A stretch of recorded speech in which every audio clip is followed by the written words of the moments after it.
Hello, everyone, and boy, are you in for a treat if you have a business, a cause, a project, or just something that you care about enough that you want to get it into the media. Because today we're here with Dr. Letitia Wright, owner of RightPlaceTV.com and Right Place Radio, and she's going to tell us about the fall trends that will put you in the news.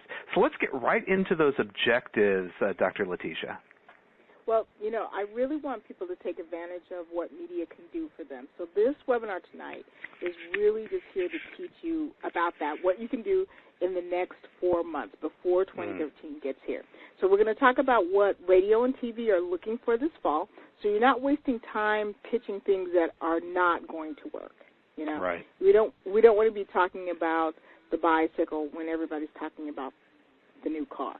So we're also going to talk about how to plant your story in magazines. Magazines tend to run 4 to 6 months ahead of time, so you need to know what can you still do in 2012. Right. We're also going to talk about how publicity has changed, where it has blurred the line, and just clear up some misunderstandings about what publicity is, the difference between publicity and social media, and how people are using it. All right, fantastic. We're also going to talk about, I got a whole lot for you today. It's very exciting. I've got how publicity can fit into your business for those who are more spiritual or conscious business people that are not really into media. They need to know how to get their fair share of the attention too, because, again, it can skyrocket what they're doing. How to follow up on people, how to follow up with the media correctly so that you're a great guest and not a pest. We're going to talk about how often you need to contact the media and how to make that work. I'm also going to teach everybody this little-known secret that I use to get on the radio like almost immediately. They can do this in the next 24 hours. And it's a course that I taught and sold. I charged $250 just for this strategy alone. Wow. So this is a really, really pithy webinar for people. And then we're going to talk about pay for play, what the professionals are doing to make it happen for themselves. And it doesn't even have to be expensive. There's even some available for as little as $5. So amazing. If you can have that tool that professionals use, you know, you're going to be way ahead of the game. So I am going to give you guys a kick-butt webinar today. Everybody, but there's a catch, right?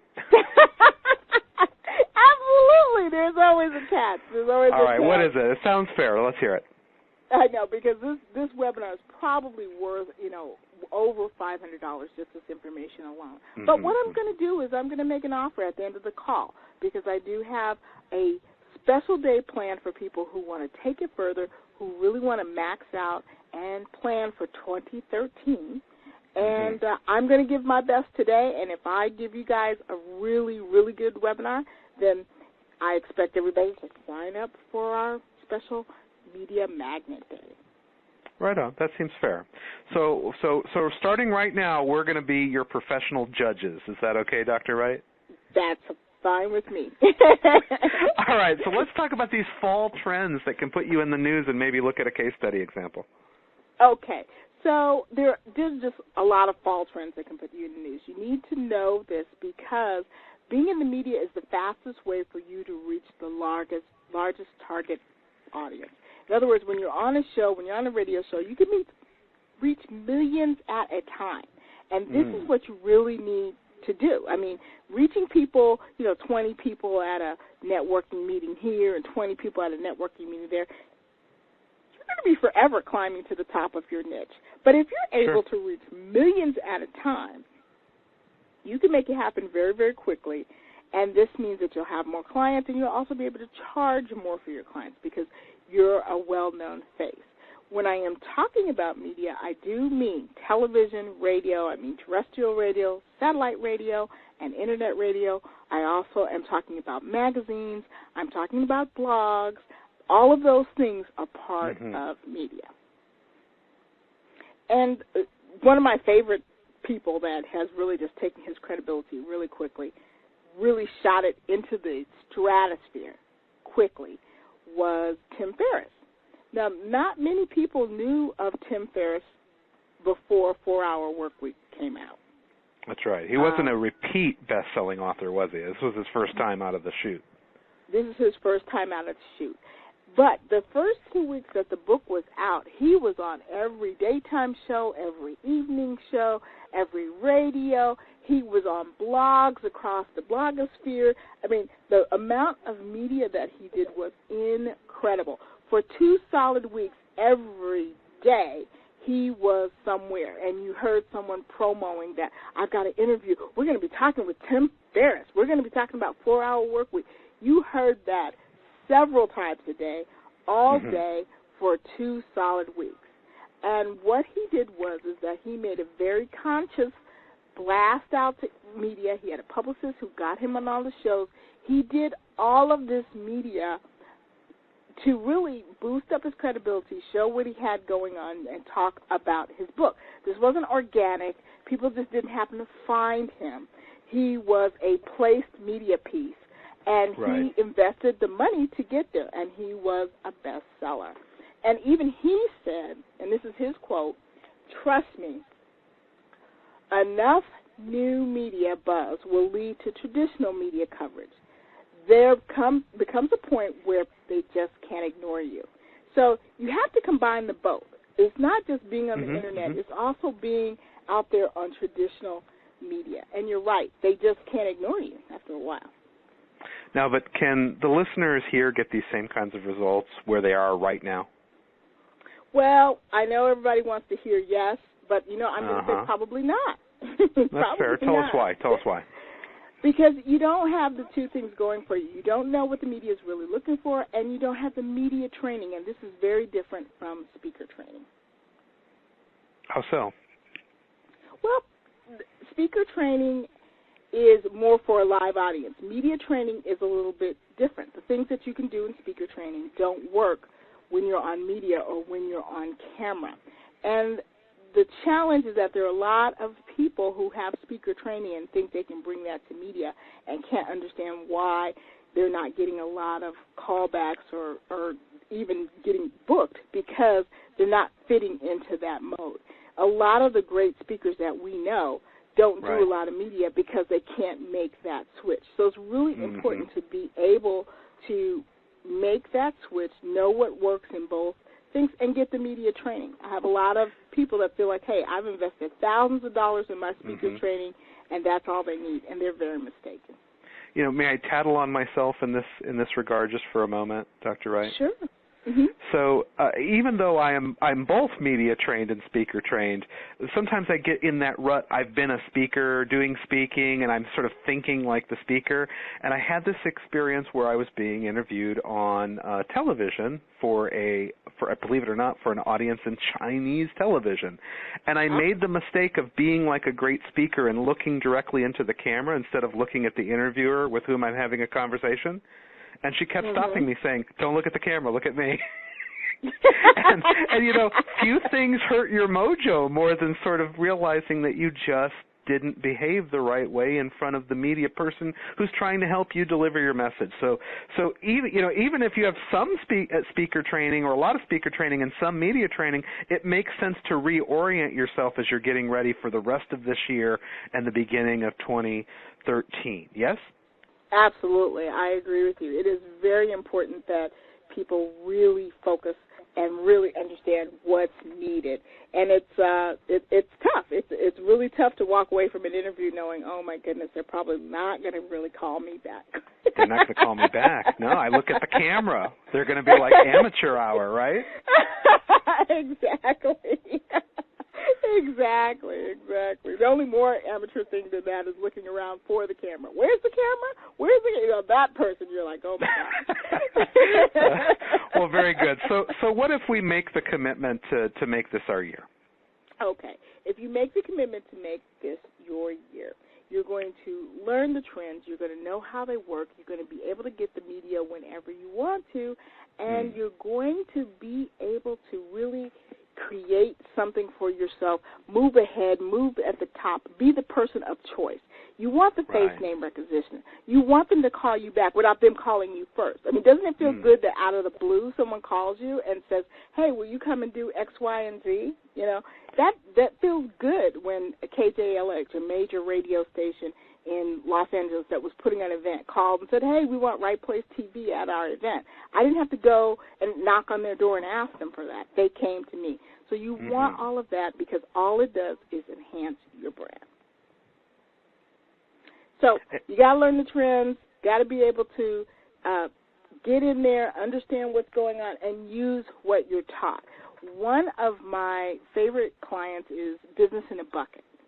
Okay. And Business in a Bucket came in and got some media training. What their business is it's a bucket with everything inside of it that you need to have a car wash business. And the man who started this started it to pass down a tradition that started with him. When he was a teenager, you know, sitting on the corner not doing anything, there was a local man in the neighborhood who said, hey, come and work for me. And this man taught him how to have a car wash business, how to give good customer service, how to write receipts, how to figure out the business end. And for him, that was a lifesaver. There weren't a lot of opportunities in his neighborhood, but he took what this man taught him and took it to heart, and he was able to put himself through college and really get it going for himself. So what he's done is he created Business in a Bucket for people to buy, and it's a great tool for people. If you guys have young kids at your home that want to wash the car but they're not really proficient at it, get them the Business in a Bucket because at least they'll wash the car with real car wash stuff and not your home towels. So it's awesome. But he created this Business in a Bucket to teach teens, to pass that on, teach teens, hey, here's a way that you can actually have a business that makes you money. You don't have to be without money. You don't have to do things that are illegal. Take this and learn how to have a business. His dream was to be in a magazine called Black Enterprise Magazine. Black Enterprise Magazine features the biggest businesses, black-owned businesses in the United States. It's not Black Home Business Magazines. It's Black Enterprise. And so there's a requirement with Black Enterprise. Your company has to make a certain amount of money to even be covered by Black Enterprise Magazine. But this was his dream to be featured there. And so him and his wife came in because they work together as a team. They do everything together as a team, and they work as a really lovely team. They got the media training. We got it all set up. They had an 8-minute interview with Right Place TV. They were on my show. They had a copy of the show, and they approached Black Enterprise Magazine. And so when they first approached the person was like, oh, well, I don't know, you don't really qualify, you're kind of small. And he came back with all of the tools and all of the investment, and they wound up featuring him in Black Enterprise Magazine. That was his dream. And so Business in a Bucket really took to heart what I taught them and used it for what they want to use. Usually I say start from the bottom and build up, but they kind of started from the top. So now they've been booked in Rolling Out magazine. They've been covered in a lot of other magazines because now all they have to say is, I've been in Black Enterprise Magazine and I've been on Right Place TV show, and that gives them an instant second look. So it's really important that people take this to heart, push their business ahead, become the leader in their field, and make sure they're using media. Well, I want to point out, not only did he set his sights at the top as it related to media, but if I could have permission to brag on you a little bit, he set his sights on the top as far as mentorship goes. I mean, he got the media training from, you being a 13-year veteran in television and knowing exactly what the media wants in all of its forms. So he started at the top with mentorship, then he was able to start at the top with media. Well, thank you. That's perfect. I love that. I'll have to borrow that and use that myself. My pleasure. So let's talk TV and radio. There's some fall trends that make sense for right now. Absolutely. Of course, political issues do. You can always play on the political issues. They will not be dead after the election. But you have to be really clear, you have to be really strong, and you have to realize you're probably going to be booked on a show that does not agree with you. So you're going to have to be willing to fight and stand your ground and polarize people. However, the key is, can you have them consider your product even if they don't want to change their position? Oh, They okay. don't have Very to good. change. They don't have to change parties, but they can still buy your stuff. So just to fill this in to make sure I'm understanding. I mean, let's imagine I had a green all-purpose house cleaner, derived from plants and all natural. Now, I could obviously be coming from, say, a environmental, or maybe even talking about how the hurricane that disrupted the conventions was an example of global warming, and that's going to polarize an audience. But even if somebody doesn't like that I believe in, or I prefer to say agree with the science, that there's global warming and that there's climate change going on, that doesn't, I mean, people still need to clean their house even if they're global climate change deniers, right? Exactly. Everybody needs to clean their house. So that's the fine-tune, and that's a really, sort of advanced strategy, but there are a lot of people who have products that they can really take advantage of that and use that to get in front of a large, huge audience. Very good. So also what's going to be big this fall is business makeover and solution. Because my TV show is actually on TV, and it's on TV now, I'm actually doing the show. It's not something that I used to be on TV 25 years ago. It's on TV now, so I see what the queries are that are coming out. And the queries that are coming out for shows, they're looking for certain guests. I see all of those things, so I can see what the trends are. That's how I know what they are. So one of the big trends is business makeovers. People are really starting a bunch of shows about coming in and making over someone's business. And that's very, very exciting. I mean, it gives you a chance to come in as an expert on a lot of different levels.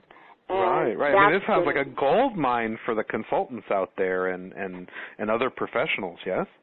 Absolutely. The consultants, the authors, I mean, it is absolutely a gold mine for them. So they can really take advantage of that. The other big trend that's still going, it's been going for a while, but it's picking up speed, is called the fringe lifestyle. Okay. Now, this is something that I guess people are surprised about, but people are having shows. There's shows about the Amish. There's shows about people who make duck whistles. There's shows about ice truckers. There's all of these fringe areas of the diversity of the United States, they're starting to cover. And so if you have a strange lifestyle, they'll even cover you if your lifestyle is illegal. There's a guy in Utah, he moved to Vegas now because he he has the 4 wives and the 10,000 kids, and, it's all not quite, legal, but they moved from Utah to Las Vegas to avoid persecution because they're on TV. Everybody knows exactly what their lifestyle is. So it's very interesting. People that are on the fringe lifestyle can absolutely get into TV. And you don't have to be a person with a fringe lifestyle. You can be a person with a solution to their problems, a solution to their issues. Heck, you can even be just a restaurant that hosts them. I mean, the restaurant that hosted them when they wanted to announce they were having baby number 10,001, because it was all of these people out there, that restaurant got a lot of publicity just for being a part of the show. So there's a lot. And then the trend in 2013 is going to be starting over. We're going to have a new, new political cycle in the United States. It's going to be a new year. Spiritually, a lot of people are attuned to 2013. There are a lot of starting over in a lot of different areas. That is going to be huge. I'm not just talking about weight loss and money, which is, the goals that people always make in January. Sure. Every single area that you can start over, people will be looking for that kind of information.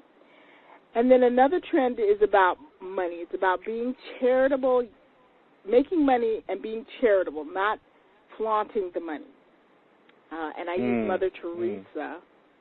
I use Mother Teresa as a really good example because she was not poor. She had a lot of money. But she was extremely charitable, and people never resented that. Right now there's a huge backlash of resentment against the wealthy just for being wealthy. There's a website on Tumblr called Rich Kids post or rich kids something. And what it is that it's wealthy young people posting things of their lifestyle. They're posting meals that cost thousands of dollars. One kid posted a bar tab of $41,000. You know, one kid posted him pulling up to his house in a yacht. You know, that kind of lifestyle. And sure. there's a lot of talk about whether or not that's moral, whether or not that's right. And I just personally, I see it as just oversharing. Just like when I'm on Facebook and people are posting, this is what I ate for dinner, they're posting the same thing. This is what I'm doing right now. However, there's a huge discussion that they are morally corrupt for doing this. And so you won't go ahead. Well, I know you deal a lot with sort of enlightenment thinkers and spiritually motivated entrepreneurs. And, you know, as I look at some of these things, I mean, like business makeovers, I mean, that could apply. Maybe you're a feng shui specialist, or maybe you're talking about, you know, the power of meditation for the workforce, right? I mean, maybe you get more productivity by taking an hour off of the workday, or, you know, in this point that you're making about making money and yet being charitable, because sometimes, and I don't know if you've experienced this, but sometimes with some of the enlightened businesses, it's almost like they think the money part is the bad part of sharing their message. But it really can work like it did for Mother Teresa, and you really can present in a way that gets people on your side, no? It gets people on your side, and the thing is that you are giving them something to better their life with. You know, there's a good exchange. There's a positive exchange there. You're not ripping them off. You're actually telling them how to improve their life on a deeper level. And so, yeah, I think they should definitely get in the game and not shun media just because they see some things that are maybe not to their taste. Well, even though we don't even have 4 months left in the year at this point in time, let's talk a little bit about how magazines regularly operate and see if there's any chance that we can still take advantage of them before the end of the year. Talk about magazines. Absolutely. Okay, so magazines are set up 4 to 6 months ahead of time. In other words, the Christmas stuff is already set. If you wanted your product to be chosen as, you know, so-and-so's best Christmas gift, too late. That was happening in the summer. Now we're talking about Valentine's Day and love, and those are the things, if you're thinking ahead, that's what you need to be looking at. When you work with magazines, you really have to send some great photos, and the photos need to be magazine ready. Don't make them email you back and say, hey, can you send something that's 300 DPI?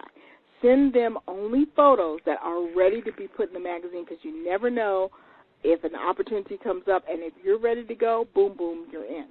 So now, when you say photos in this case, are we talking about sending them prints through the mail, or are we talking about an attachment on an email but just a high-quality one? A high-quality attachment. Photos in the mail, you know, that's kind of 1962. But right, exactly. But I just wanted to make sure people knew that they could send a digital attachment. Good. Absolutely. You can send a digital attachment, but it just needs to be high quality, and you need to understand what that magazine needs. In other words, have that in mind when you send them. Make sure the photo meets that need. And sometimes even some bloggers have a request for that. Some bloggers want it to be that level of print, and so it's a good idea for bloggers too, but they're usually able to manipulate around it. Magazines cannot. If it's not the quality they need, they can't use it. Hey, Dr. Wright, do you remember when we used to have to train people not to write on the back of the photos and use felt tip pens and not ballpoint pens because it bleed through? Yes. I mean, just to let people know that we're not new to this, we're true to this. I mean, we run way back. Exactly. It's like, yes, please don't use ballpoint pens. You know, that's why everybody fell in love with Sharpies. You know, Sharpies do no wrong. You know, but absolutely. Well, the other thing when you're working with magazines, there are a lot of freelancers. So you can approach the freelancers. They have a closer connection to the magazine, and when you pitch them, they're really able to very quickly figure out whether or not this will work and if they can write a story on it, because they're getting paid for it. They're just, you know, they're absolutely getting paid for it. And I just want people to know print is not dead. Magazines are not dead. Magazines live forever. If you're a subscriber of Oprah Magazine, I bet you have a 2009 Oprah sitting around your house someplace. I mean, magazines are not dead. They last forever. And now, because of the way we are so visual and everybody's watching video, and people are proud to declare that they do not read and do not like to read, magazines have actually moved into the realm of the affluent. Anybody who's subscribing to a magazine is considered affluent at this time, because they're just not, the other people are just not doing that and participating in that.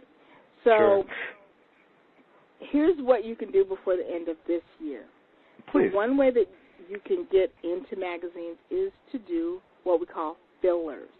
Fillers are very short pieces that are about 250 words, and they just fit into little slots where maybe they didn't sell an ad, or the article isn't as long as they thought it was going to be. There's a little bit of space there, and a filler fills that space. So a filler can be checklists. The back-to-school checklists that you see, those are fillers. The top 10 lists, the best notebooks, the best bookstores, the best whatever, those are fillers. Short quizzes. How do you know that your kindergartner is ready for school? Check off all of these. Even poetry. Some magazines add poetry as a filler. So it just depends on, what the magazine is about. You look at the magazine ahead of time and figure out what can happen, and look at past fillers so that you can get ideas. But your filler can even be featured on the end of an article that's about somebody else, because your filler matches what they're talking about. You get to kind of get in on that gravy train. You don't need to do a query with a filler. A query for a magazine is when you're sending the magazine an idea saying, would you like me to write an article or send you an article on this? So you don't need a query with these. You just need to send them in. And there are a lot of publicists who have the strategy of every month they're sending in a filler from their client. So, you can just send them in. You won't have negative feedback because you're sending in fillers. They'll either look at it and go, oh, this was helpful, we can use it, or we can't, but they won't look down on you because this is content for them, and they're happy to kind of look it over. And it's small. It's not a whole article. It's just something they can instantly look at, say yay or nay, and keep going. You just need to focus on their audience. A filler is not a free ad for you. It's not a free ad. So keep that in mind, keep their audience in mind, and you can easily create something. And actually, before you move off of that point, can you talk a little bit more about how journalists and the media perceive themselves, and sometimes even in direct opposition with the advertising department of their business that might not exist were it not for the advertising department? But if you ever referred to a story that a journalist was doing for you as my ad, how would they respond to that? They would be horrified. And they would definitely ban you. You couldn't come back to them for anything. They're there to keep the eyeballs reading that magazine. You need to be interesting. You need to have something to say. You need to educate clients. You need to entertain their readers. It's all about their readers. They're not putting you in there so you can have a free ad. However, or a platform, right. However, being featured will automatically add to your platform, add to your tribe, add to the clients that want to work for you. And so you've got to go into it with an attitude that you're here to give something. They have an advertising department. If they wanted to do an ad, you just go and get an ad. But for an article, for your filler, this is not an opportunity to advertise. This is an opportunity to help and educate and sort of pay it forward. That's right. Now, we're kind of talking already about the idea of how the lines can be blurred on the side of the entrepreneur, not really understanding the breakdown between journalism and advertising. And it gets even more complex when we talk about things like pay-to-play media. But what are some of the other ways, like maybe in which new media or social media has kind of blurred the lines of people understanding publicity? I think that people maybe because social has media in it, they think if they're doing social media, they're doing media. And so I want to just caution people saying, that's not it and that's not enough. But social media is great when it comes to breaking news. For example, that picture is Blue Ivy. That's not my child. That's Blue Ivy. That is Beyonce. I know Blue Ivy. That is Beyonce and Jay-Z's child. And what they did was absolutely brilliant. I'm going to tell you, I have just seen some media things that just have been brilliant. brilliant in the last 24 months. But what they did was brilliant. In a climate where everybody is selling their baby pictures, J-Lo's selling them. You know, you can see a picture of my baby for $2 million, and Jessica Simpson, you can see a picture of my baby for $1 million, and Nick Cannon and Mariah Carey is gazillion dollars to see pictures of my baby. What they did was actually brilliant with Blue Ivy. They posted the pictures for free on Tumblr. Right. And asked people, here's the pictures of our baby. Do whatever you want with them, and please, you know what, just give us a little room to just enjoy our baby. So they did two things. They elevated themselves to king and queen realm because they gave away these photos that are worth lots and lots of money. Okay, the media used them and was able to make a lot of money, number one. Number two, they know how to use the media very, very well. Number three, they got the paparazzi off their back. The paparazzi, it's not the paparazzi don't want the pictures of the baby, but they are not nearly as ravenously hungry and crazy with trying to get pictures of Blue Ivy as they would be had they not gotten anything or everything would be charged for. So they absolutely elevated themselves above the game, and social media is a great place for you to break news. Bloggers are considered a part of media. Right. So you want to include them in any plan, in any program. You can do it yourself. You can work with an influencer. Of course, it helps to work with an influencer. But you definitely have to understand all of these things are media and how to best use them, I think. How to best use them. Right on. Now, why don't we shift the focus one more time to the kind of spiritual enlightenment entrepreneurs that are out there? Well, I really want them to participate in media and not leave it to everybody else just by default. It can be uncomfortable, but the thing is that conscious and spiritual publications and media are on the rise. There are even, whole channels focused on it, and I just don't mean like Christian TV and that.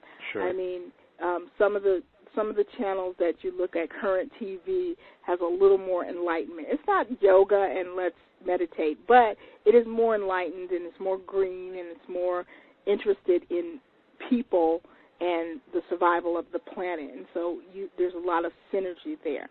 So you just need to look for clearer affiliations. You need to pitch yourself with a very clear standpoint. Again, in media, you always need to have your point. If you agree with everything, you're of no interest to media. You have to polarize people. And you can put out media that is about you. Maybe it doesn't have to be directly, but it can be about you. There's a lot of media about Pope, and there's a lot of media about a woman named Amma. I don't know if people know her. Really interesting. She's from East India, and she actually gives away a lot of money and gives a lot to charity. And I'm not sure of everything that she does, but I know she hugs people. Oh, okay. She's one of those free huggers, huh? Okay. Yeah, and people line up for miles to get this hug from her. And when I saw that, I thought, what a great job. You just sit there and hug people? That is a fantastic job. Why didn't I think of that years ago? Right on. But that's what she does. And so most of the media is not her. The Pope isn't giving a lot of interviews, but they are in the media for what's going on and what they're doing. So there's a place for that. There's absolutely a place for that. All right. Well, you talked about being a media pest versus a media prize. Tell us what makes one which and how to move from where we don't want to be to where we want to be. Okay. Well, everybody does pitches, and a lot of people, they'll do the pitch to the media without any training. And, they call and they call and they email and, hey, when can I get on the show? And, hey, when can I get on the show? And, hey, when can I get on the show? And what they have to realize is that if they really like what you're doing, you'll be snapped up and they will hear from you. Now, there's nothing wrong with pitching and approaching media over and over again. But if they're not responding to the first pitch, you need a new pitch. You can't pitch the same thing. For all you know, they may have already run, a story or have a story in progress about something that you already pitched. Mm-hmm. And so they're rarely going to get on the phone and say, you know, Polly, that's the dumbest idea ever. Don't call me anymore. They're not going to say that. They're just going to be very, very pleasant. You have to really kind of... They're very good at a professional rejection. And you know what? The feature is in the follow-up. That's how I like to say it. But you're exactly right. You can't follow up with the same tired idea that didn't work the first time. Right. And so sometimes you can follow up, and even if you're still talking about your same book, because obviously you're going to have a new book every month. But a new angle. A new angle, something new. If they're not picking you up, and they're not calling you back, they're not saying, hey, let's set you up, kind of take that as a hint that, you know, they're not interested. Sometimes when they're interested in you, they may call you about something else. I have a client who was, you know, she followed up on a query that she fit. The person wasn't interested in that, but they got really into her, and now she's up for something else. Right so on. it can pay off for you to create relationships, but you've got to know how to create relationships, and it's not a sales job. That when you're talking to media, if you try to sell them and keep telling them how you're doing this and how you do now, you do need to say how you're relevant to their audience. Your audience is into, you know, Polly, your audience likes blue ice cream, and I specialize in blue ice cream, and so I'd love to share with you this blue ice cream. You can do that, but you can't go, you know, Polly, your audience needs to know about some new blue ice cream, and you need to have me on the show. It doesn't work. There you go. It doesn't work like that. Now, speaking of getting on a show, I mean, let's first off, let's give everyone an opportunity to grab their notebooks, because you're about to drop a $250 product of knowledge right on them with the strategy to get on the radio in the next 24 hours. So get out your note stuff. If you haven't been taking notes already, you probably need to rewind the video and start over with your notepad. But right now, let's give them a 24-hour plan, Dr. Wright. Exactly. In the next 24 hours, you can get yourself on the radio, you can talk about your URL, and you can create a little bit of buzz. So this is how it happens, or a lot of buzz. And the better you get at it, the easier it is. The more you do it, the easier it is to create this buzz. So this is the strategy, and it's called Instant Radio Star Strategy. And what you do is you're going to... Wait, I want to get that name one more time. What am I writing at the top of my page? What's the name of the strategy?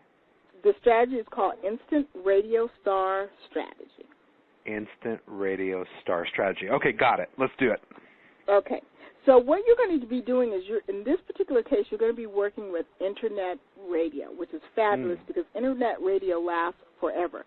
People consume it whenever they want to, and people will be listening to this for months and months and months down the line. And you're looking for a show that has a call-in, okay? You're looking for a show that has a call-in opportunity. I don't care what radio show aggregate platform you go to. It doesn't matter, but you can just look for the call-in. Do they have a call-in? Are they live? Do they have a call-in number for you to call in? And if they have a call-in number for you to call in, you can listen to the topic. Mm-hmm. You have to be very quick on your feet on this. So you can listen to the topic, see how you can fit in, and then you have to be bold. You have to make a bold move. Well, are you willing to make a bold move? Oh, yes. Okay. So you're going to call the radio show.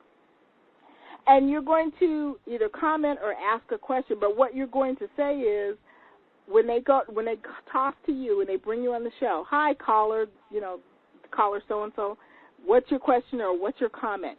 You can say, hi, I'm Dr. Letitia Wright. I'm host of the Right Place Radio Show at www.rightplacetv.com, and then, boom, go into your question. That happened in 6 seconds. Nobody can cut you off that quick.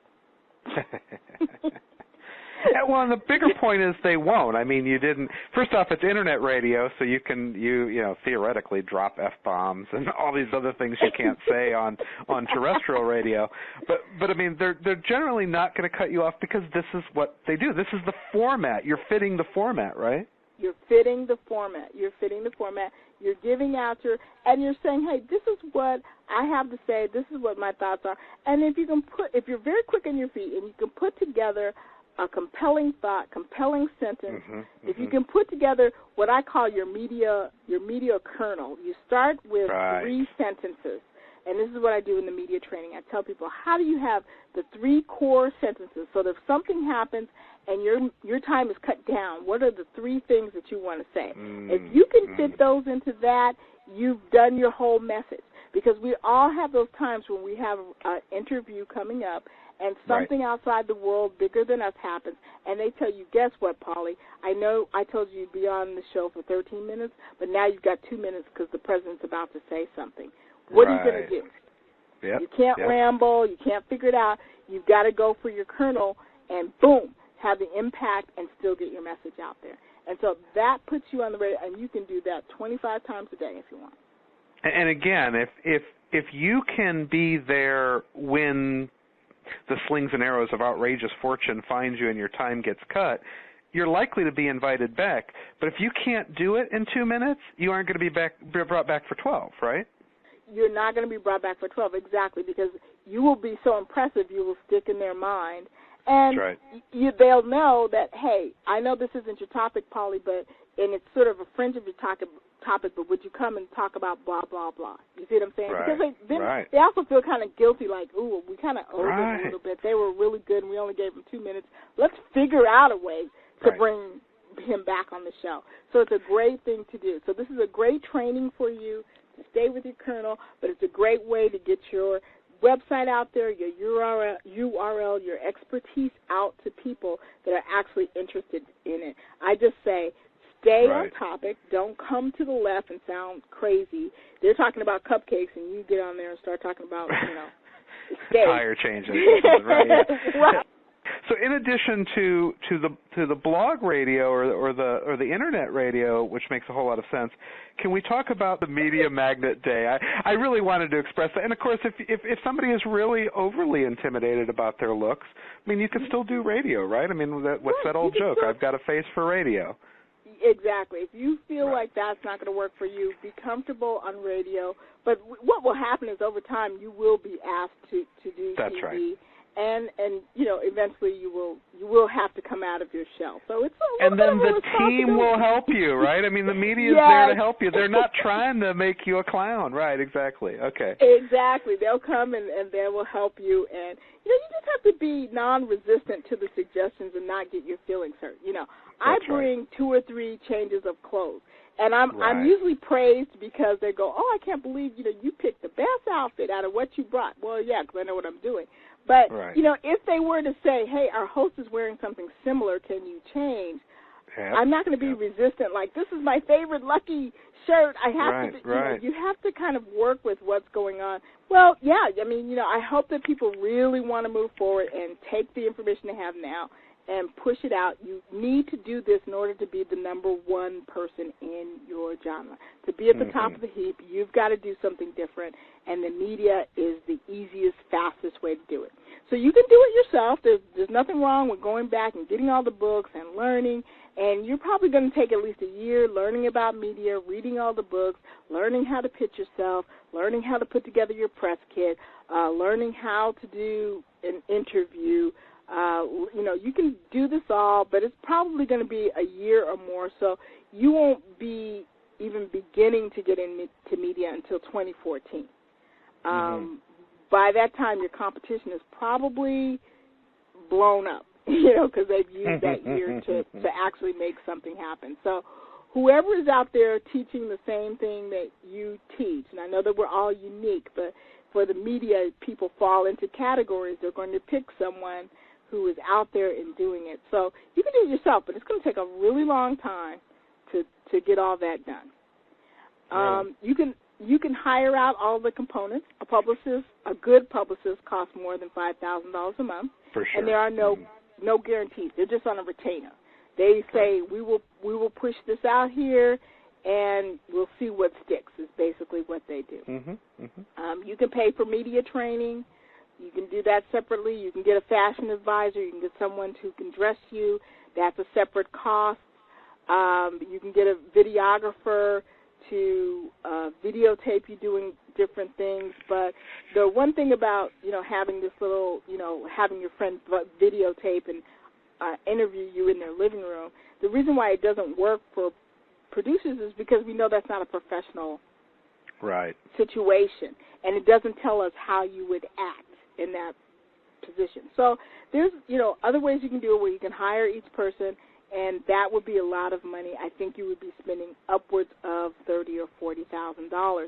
And there are people who have budgets like that, and that's fantastic, but there are people who are starting out at a different level. When you're signing up for Media Magnet Day, this is where you're going to get it all done at once, plus you're going to get your media plan for 2013. I know I have 2012 down there, but it says, but I really want to give you the plan for 2013. Plus, you're going to get your own interview with Right Place TV, which you can use to get more media, because they see that you're on a real show, you're interacting with a real host, and they can see how good of a guest you are. It takes the pressure off of the producer who's going to be booking you, and gives you the leverage of being ahead of your competition, because most of your competition doesn't have an interview. Most of your competition is going to send a video of them speaking at an event. Right. They're not really going to know that this is appropriate. I mean, they're going to know the guy's got a message, the gal's got a message, but not that he or she knows how to deliver it to the media in a media context. In a media context in an interesting way. So let me tell you guys about this great Media Magnet Day I have. It's a one-day workshop. I'm really excited. It's very much tailored to a small group, and we have 5 sessions. So the first session is going to be about targeting your tribe. We're going to be talking about your message, making sure it's for your tribe and who your tribe is. Some people are still struggling to try to figure out who their message is for. And if you're one of those people that thinks my message is for everybody, then you really need to be in session 1, because we will help you really hone that down and get to the people that will love you, support you, and buy from you. That's who your tribe is, people who buy from you. Session 2 is definitely constructing your media message so that you have it in a media tone that's appropriate for media. It is what the radio and TV shows want to hear. You need to know how to create those nuggets and make them interesting. Nuggets, not cliches. People don't want to hear cliches. People want to hear nuggets, some real information, and something pithy. Just like I tell people, I know you heard that people do business with people they know, like, and trust. I say people do business with people they know, like, trust, and they're willing to do business with. Session 3 is going to be perfection under pressure. This is about what you have to do when you're in a ambush interview. Have you ever had an ambush interview? Sure, absolutely. Okay. So you're not going to know that until you get into the interview. Everybody's nice. They're giving you coffee. Life is wonderful. And when the interview starts, holy cow, all the fireworks go off. You need to know how to handle that. There's a way to handle that and still bring their audience to you, and there's a way to handle that to totally turn people off and just, get ripped a new one. So I want to train people for that, because but yeah, most of the time the interviewer is not going to run cover with you because this is your job. They're loving that. Yeah. They're like, awesome, I love this. So they're just sitting there watching you.